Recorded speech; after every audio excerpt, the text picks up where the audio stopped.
like late at night, watch Super Bowls and stuff.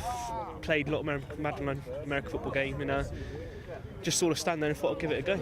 I started playing for my university team. I saw they had a team when I went there, enrolled, tried out and got in, so that was my first experience. If one person mucks up on out the level on the field, a player will go dead straight away together, and that just then off the field breeds a good relationship. Well, I started towards the end of last season when they were still in an associate club, but before they were in the league. Didn't play any games, and then came back in January when they did the big recruitment drive, and to hopefully start playing again a bit later this year. So we've got a really good core group of people that all know each other, all get along, all been working hard together for years, so it's really easy to come and slot into that when you're new. I got into it about 20 odd years ago at school, when it first came on Channel 4. And literally just my brother was into it. He said, pick a helmet kind of colour that you like, and I ended up going for the red and gold of the 49ers, so followed them ever since really, and just recently got back into it now because the Storm are here. So in training you can hit each other really hard, and it's always a case of give the hand to get back up, and it is really, because it's very much a team game. All 11 players on the pitch at any one time are vitally important to what happens in the game, so you can't let your teammates down as well, so it is very, very sort of camaraderie driven, definitely. I had a couple of friends that was coming here previously about 2 years ago, and then from there I come along with them a couple of training sessions, and I just caught the bug. I play everything: football, baseball, rugby. I've played a little bit of. And how does this compare to those?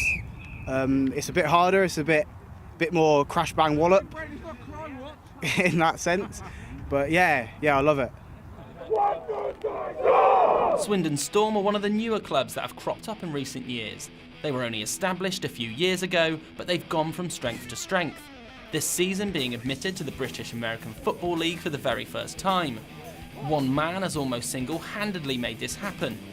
Steve Bennett is a former Great Britain American football star with nearly 2 decades of experience in the sport. So what possessed him to start a team from scratch?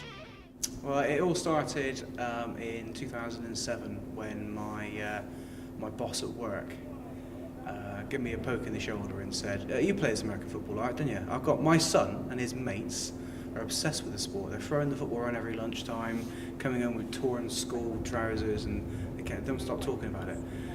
Do you want to coach them up?" And at the time, I was playing for the Bristol Aztecs and coaching UWE Bullets, the university team.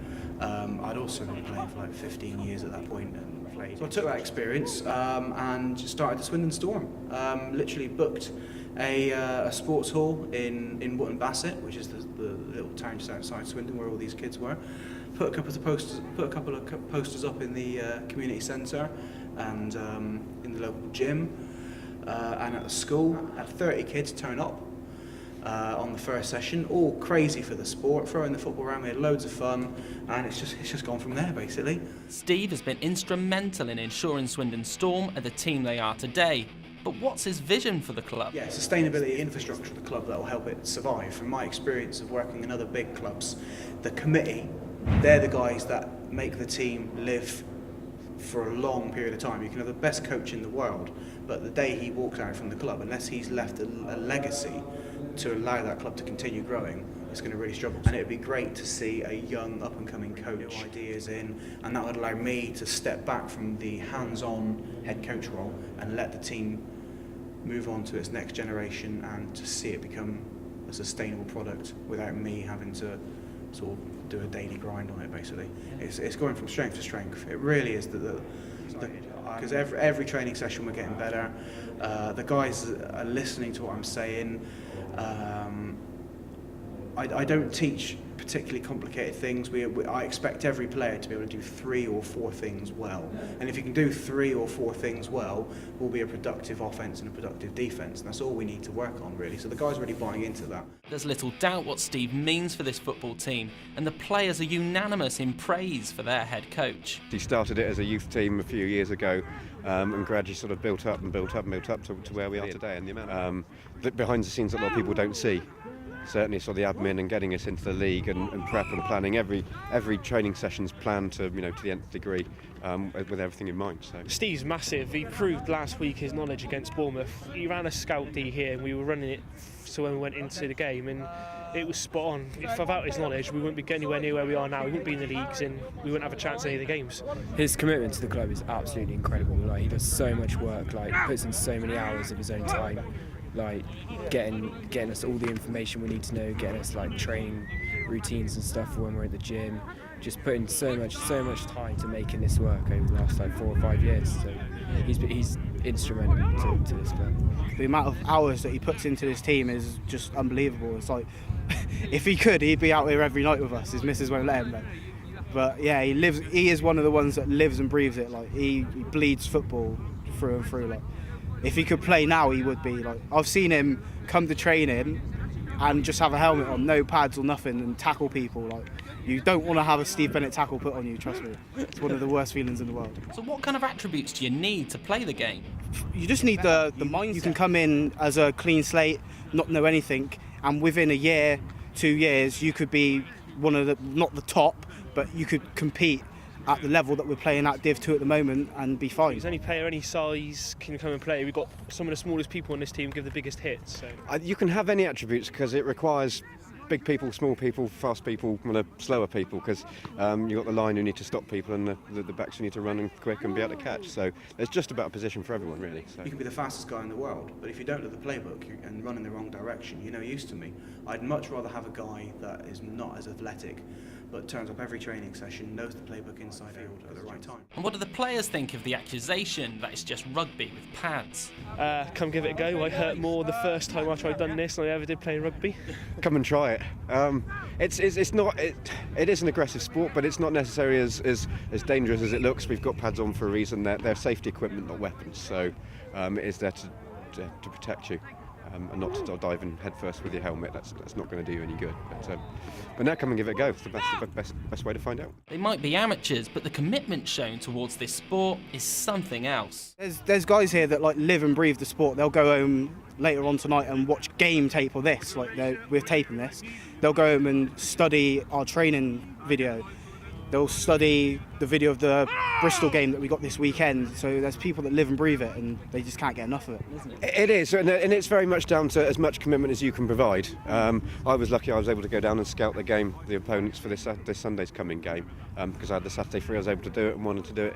If you've got the time, sort of put in what you can. Absolutely, it's still at a very amateur level, and you compare it to the American way of doing things. It's very, very, very amateur in a way, but it's getting better all the time, and now it's a university-funded sport, so it's only going to progress from here and get more and more people involved.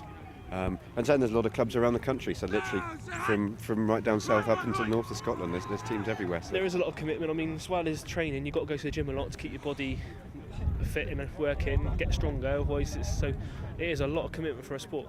A regular season NFL game has been played at Wembley since 2006. And it's here to stay, with the game will be played in the UK at least until 2016. That's in addition to the annual game held at Wembley each year.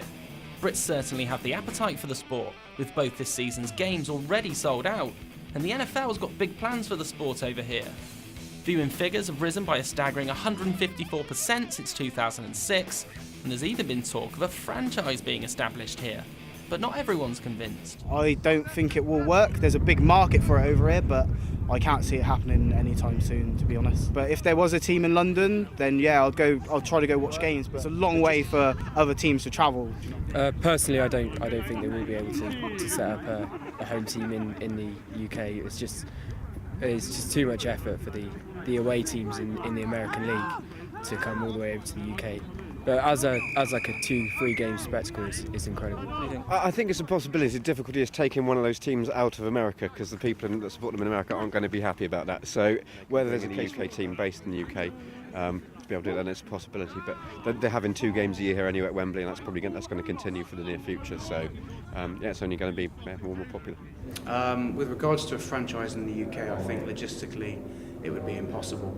The vast majority of people that support American football, they supported their team since they were probably 5, 6, 7 years old. For example, a Miami's Dolphin fan who's been a fan since 1985 isn't going to stop being a Miami Dolphins fan to support this new London franchise. Logistically, it's almost impossible. I think we're at the peak of what we're going to achieve out in Wembley. American football is not likely to knock football or soccer off its perennial perch in the UK.